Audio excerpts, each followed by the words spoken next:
एक समय की बात है, हिमालय की खाड़ी के किनारे एक छोटे से शांत गांव में राहुल नाम का एक युवा लड़का रहता था।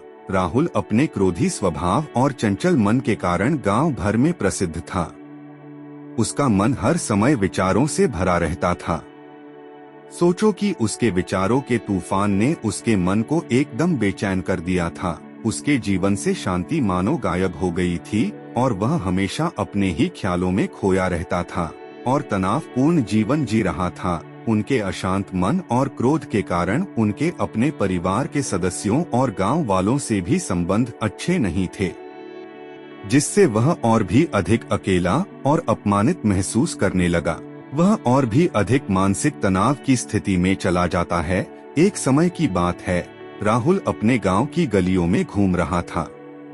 तभी उनकी मुलाकात एक बौद्ध भिक्षु से हुई जो एक पेड़ की छाया के नीचे ध्यान में बैठे थे। बौद्ध भिक्षु के चेहरे से निर्मल शांति की आभा झलक रही थी।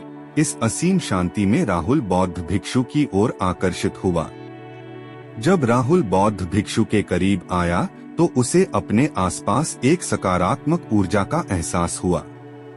भरत को एहसास हुआ कि इस असीम शांति और सकारात्मक ऊर्जा का स्रोत कहीं न कहीं इस बौद्ध भिक्षु के भीतर ही है।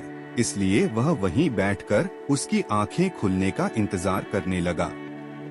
थोड़ी देर बाद जब बौद्ध भिक्षु की आंख खुली तो उसने एक युवा लड़के को अपने सामने बैठा पाया, जो बहुत तनावग्रस्त और नकारात्मक भावनाओं से भरा हुआ लग रहा था।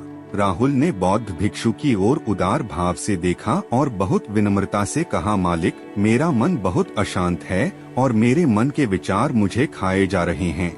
मुझे एक पल के लिए भी शांति महसूस नहीं होती। क्या आप मुझे सिखा सकते हैं कि मैं अपने अशांत मन को कैसे शांत करूं? बौद्ध भिक्षु ने राहुल की पीड़ा को समझते हुए करुण दृष्टि से देखा और कहा, मेरे प्यारे बच्चे, मैं तुम्हें एक कहानी सुनाना चाहता हूँ। इस कहानी में मानसिक शांति और खुशी के रहस्य छिपे हैं। क्या आप कहानी सुनना चाहेंगे? राहुल ने हाँ में सिर हिलाया और पूरी एकाग्रता से कहानी सुनने को तैयार हो गया। उनके अंदर जिज्ञासा चरम पर थी। वो कहानी सुनने को बेताब था। बहुत समय पहले की बात है, एक नगर में शक्ति नाम का एक आदमी रहता था। शक्ति बेहद महत्वाकांक्षी व्यक्ति थे और उन्हें हर काम में लोगों से मदद की जरूरत पड़ती थी। यदि उसे किसी से असफलता और बुराई सुनने को मिलती थी तो वह गहरी चिंता और तनाव में चला जाता था। उनका मानना था कि सफलता और भौतिक शक्तियां वांछित खुशी देंगी, लेकिन वह जितना सफलता और प्रशंसा के पीछे भागता था उतना ही मानसिक तनाव में डूबता जाता था। लेकिन अचानक शक्ति का सामना उस समय के मशहूर बौद्ध भिक्षु से हो गया, जिसका नाम महाकौशल था। महाकौशल अपने शिष्यों को ध्यान की शिक्षा देते थे और वह स्वयं एक बहुत ही ध्यानमग्न और प्रबुद्ध व्यक्ति थे। महाकौशल की अद्भुत एकाग्रता से प्रभावित शक्ति ने उनसे अपने भटकते मन को शांत करने का उपाय जानना चाहा। शक्ति ने कहा कि मेहनत में हमेशा सफलता के पीछे भागता हूँ और लगातार अधिक हासिल करने की कोशिश करते हूँ, फिर भी मुझे कोई क्षणिक संतुष्टि या आत्मसंतुष्टि नहीं मिलती। इस निरंतर बेचैनी के बीच मैं शांति कैसे पा सकता हूँ?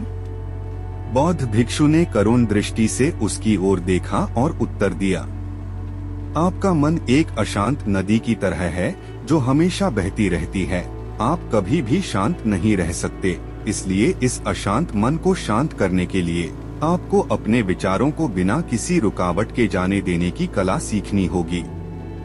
शक्ति को आश्चर्य हुआ और उसने पूछा कि मैं अपने विचारों को कैसे जाने दूं? आखिर मैं भी तो अपनी इच्छाओं और महत्वाकांक्षाओं से बंधा हुआ हूँ। यह सुनकर बौद्ध भिक्षु मुस्कुरा दिए। बौद्ध भिक्षुक कहा, कल्पना करें कि आपके हाथ में पानी का एक गिलास है। अब आप इसे जितनी देर तक पकड़कर रखेंगे यह उतना ही भारी होता जाएगा, और अगर आप इसे काफी देर तक पकड़े रहेंगे तो आपके हाथ में दर्द होने लगेगा। लेकिन अगर आप उस पकड़ को ढीला कर दें और छोड़ दें तो आपका बोझ खत्म हो जाएगा। राहुल ने पूरी कहानी और उसका संदेश ध्यानपूर्वक सुना। वह समझ गया कि अपने विचारों और इच्छाओं से चिपके रहने से उसका बोझ बढ़ जाता है और अंदर ही अंदर अशांति पैदा कर देता है। अब राहुल को कहानी का अंत सुनने की उत्सुकता से प्रतीक्षा थी, कहकर बौद्ध भिक्षु ने कहानी जारी रखी। एक बौद्ध भिक्षु की बात मानकर शक्ति ने विचारों को त्यागने का अभ्यास शुरू कर दिया। वह बिना किसी पूर्व निर्णय के अपने विचारों और भावनाओं को आते और जाते देखता था।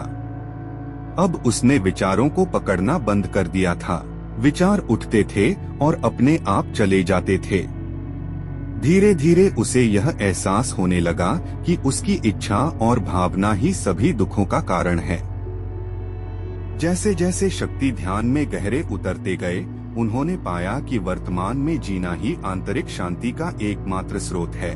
वह खुद को वर्तमान में स्थापित करके अपने मन की निरंतर बकवास से छुटकारा पा सकता था। धीरे धीरे शक्ति का मन एक शांत झील की तरह हो गया, जो बाहरी दुनिया को अपने अंदर प्रतिबिंबित करती है। उन्होंने जीवन की सादगी में संतोष को अधिक महत्व दिया और भौतिक संपत्ति के प्रति अपना लगाव छोड़ दिया। जैसे ही शक्ति में ऐसे बदलाव की खबर लोगों के बीच फैली, दूर दूर से लोग मार्गदर्शन लेने आने लगे।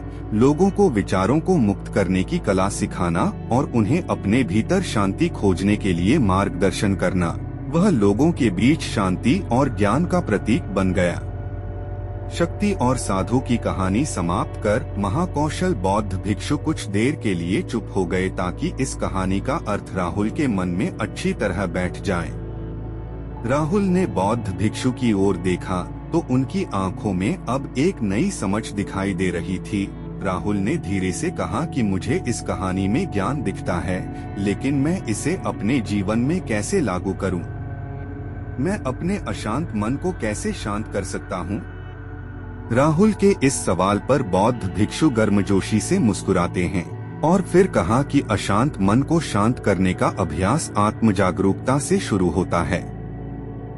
अपने भीतर उठने वाले विचारों का निरीक्षण करने के लिए प्रतिदिन कुछ समय निकालें।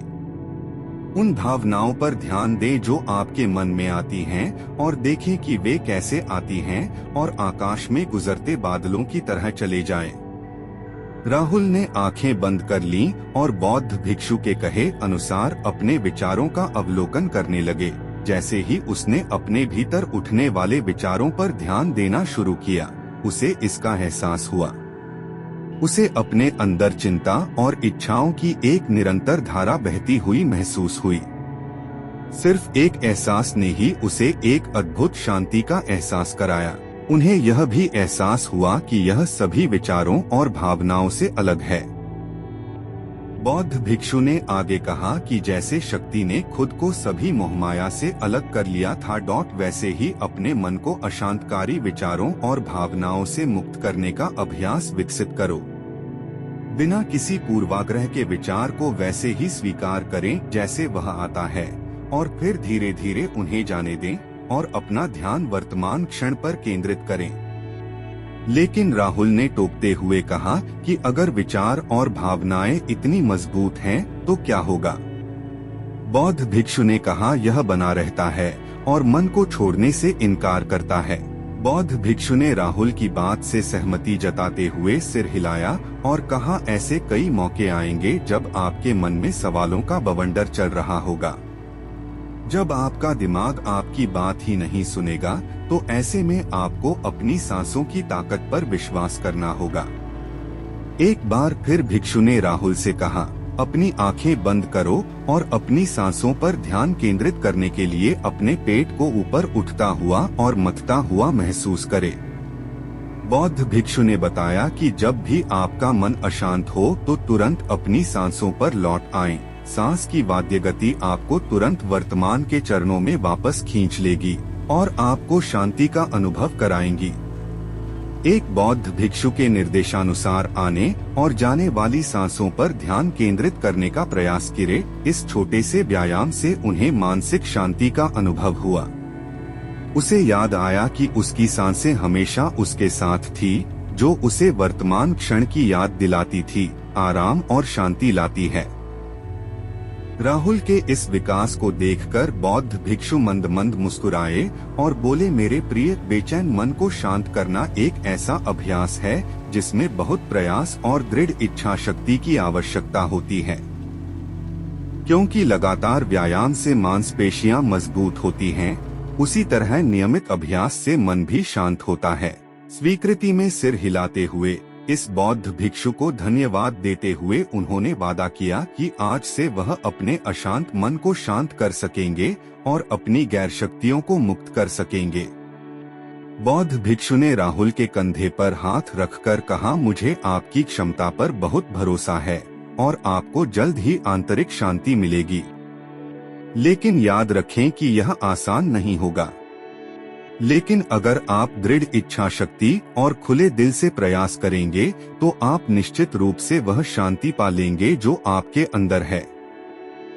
उस दिन से राहुल अपने अशांत मन को शांत करने का प्रयास करने लगा और हर दिन ध्यान करने के लिए एक अलग समय निर्धारित किया।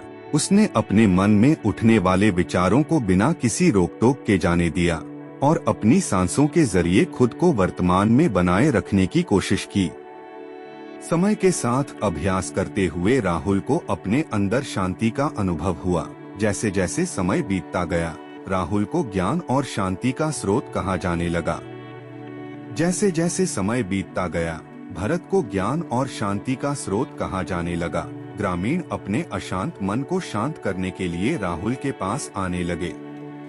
बौद्ध भिक्षुओं के शिक्षक दूसरों की मदद करते समय आत्म जागरूकता की शक्ति साझा करते हैं। बौद्ध भिक्षु आंतरिक शांति पाने की शिक्षा देते हैं। इसके साथ ही उन्होंने अपनी सांसों पर ध्यान देने और अपने विचारों को मुक्त करने की कला भी सिखाई। ऐसे निवासियों का विकास हुआ और उन्हें मन की अमूल्य शांति मिली। बौद्ध भिक्षु की शिक्षाओं और राहुल द्वारा संचालित अभ्यास के माध्यम से विचारों को त्यागने और वर्तमान में जीने की कला दूर दूर तक फैल गई। उन्होंने कई लोगों की जिंदगी बदल दी और जैसे जैसे समय बीतता गया, उनकी जिंदगी और भी बदलती गई। राहुल का शांत प्रभाव उसके गांव की सीमाओं से परे तक फैला हुआ था। आसपास के गांवों और शहरों से लोग राहुल के परिवर्तन की कहानी सुनते थे, उनसे सलाह लेने आते हैं। मन के बोझ तले दबे लोगों के लिए राहुल आशा की किरण बन गया। राहुल की शिक्षाएं केवल ध्यान और प्रवचन तक ही सीमित नहीं थीं, बल्कि वह रोजमर्रा के काम जागरूकता के साथ करने पर ज्यादा जोर देते थे। वह लोगों को अपनी भावनाओं के प्रति जागरूक रहने की याद दिलाते थे।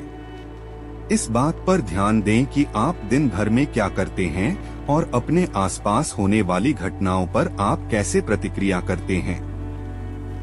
हर काम पूरी जागरूकता के साथ करें। जब आप खाएं तो प्रत्येक टुकड़े के स्वाद का आनंद लें। जब आप सूरज की रोशनी के सामने खड़े होते हैं तो उसकी गर्मी महसूस करें। लोग क्या कहते हैं उसे ध्यान से सुनें और समझें। छोटे छोटे बदलावों से लोगों के जीवन में चमत्कारिक परिवर्तन आते हैं। राहुल की शिक्षाओं से लोगों ने सीखा कि जीवन का आनंद वर्तमान में जीने में है। दोस्तों, यह कहानी का अंत है। मुझे आशा है कि आपने इस मोटिवेशनल स्टोरी से बहुत कुछ सीखा होगा।